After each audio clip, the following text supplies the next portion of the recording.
a few words on Halachic Wills. I'm an observant Jew and believe that in today's day and age, it's only healthy and right to give each of my children an equal share of my estate, including my firstborn son and my daughters. Is it possible to draft my will in such a way that it accords both with the requirements of Jewish law as well as those of modern Israeli law? One way of grappling with this challenge posed by the halacha is by way of a gift, or matana in Hebrew. This is because the strict Torah laws of inheritance only apply to property owned by a person at the time of his death. However, one can make a gift to anyone at any time he's capable of doing so before his death. Thus, if a person gave away or otherwise disposed of his property during his lifetime, for example, a gift to his daughters, the Torah's restrictions limiting his abilities on inheritance would not apply. This said, in practice, however, the maker of the will may be unable to part with his possessions during his lifetime, which is a drawback of making an outright gift. Furthermore, the majority of halachic authorities require a formal transfer of title to the property, known as a kinyan, to be binding. However, such a kinyan will only be effective in transferring property which is currently in the donor's possession at the time of making the kinyan. It would have no effect on property yet to be acquired, such property being a matter which is not as yet in existence, davar shelo ba leolam in Hebrew. However, a conventional will generally deals with future holdings as well. Thus, equal distribution to children using outright lifetime gifts would be extremely difficult.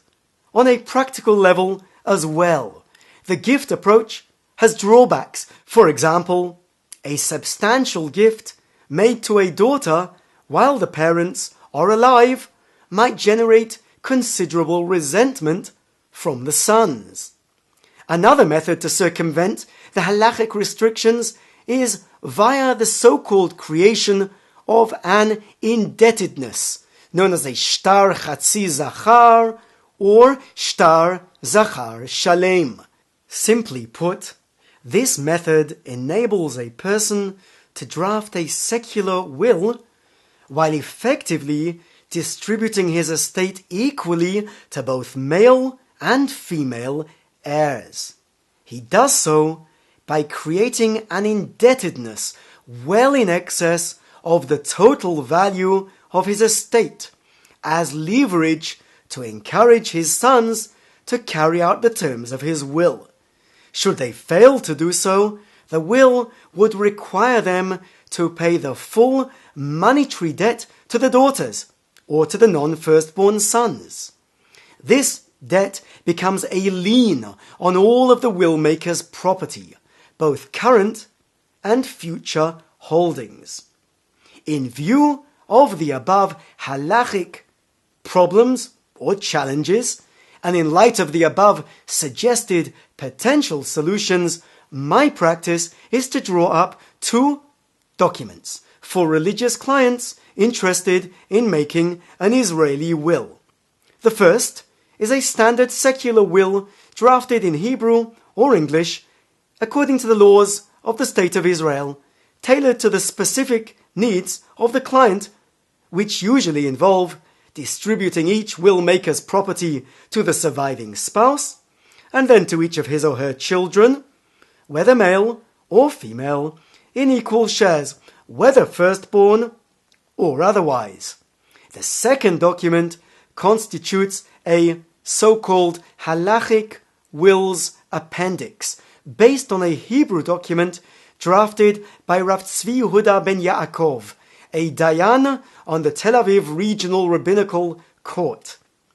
This document effectively enables the secular will to comply with the requirements of halacha, combining as it does the elements of the gift approach, for property on which a kinyan can work, and the penalty payment mechanism in the sum of double the share that each beneficiary would be entitled to receive under the secular will in the event that the sons do not pay their full monetary obligations to the daughters under the note of indebtedness, so called. The Halachic Wills appendix is drafted, as mentioned, in a separate document, which has the added advantage that it need not be brought to the attention of a non-religious judge, who may otherwise be confused at best, particularly by its unusual so-called indebtedness provisions at the time the ordinary secular will is probated. For further advice and assistance in making an Israeli or UK will, or advice on other areas of Israeli or UK law, feel free to contact me at the following addresses. Thank you for listening, and have a great day.